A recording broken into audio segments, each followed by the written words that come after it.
During the Roman Empire and after, ivory was frequently used for art and primarily for boxes, or at least that's what we're looking at. So ivory is a unique material. It is easily carved, it's fairly soft, it is stark white, and it is a consumable that is known as a status symbol, as a luxury good. And it adds to sort of the importance of any piece that we see made in ivory. Here we're looking at a crucifixion, the crucifixion of Christ and suicide of Judas. And this is a part of a box. So here we see other panels that were originally from that box, showing the passion cycle or the story of how Jesus died, was crucified, and was buried. And this is one of the oldest preserved examples of that. So what you're looking at is a crucifixion. Now, this is the first crucifixion we're going to come across, so let's walk through it because it's going to give us some of the ideas of a crucifixion. First, we have Jesus on the cross. That is pretty straightforward. He's being killed. We see the nail through the hand, whereas it would have been tied and nailed through the wrist originally. But this is imagery. This is not historical narrative.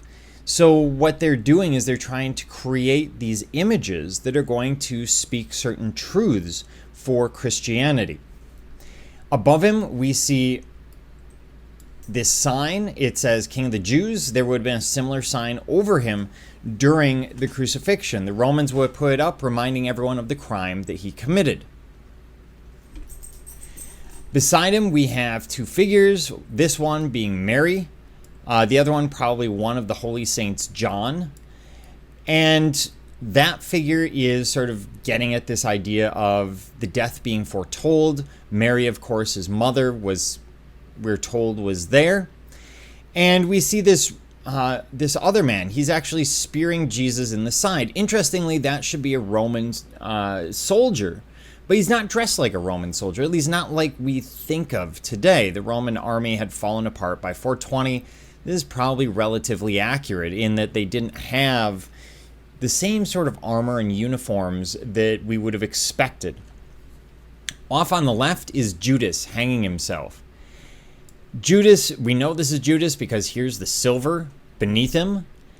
And it is said that Judas commits suicide while Jesus is crucified on the cross because of having betrayed Jesus. Interestingly, this is also one of the legends of where Dracula comes from, that he is in fact Judas having not successfully died because God stopped him from committing suicide. It's one legend.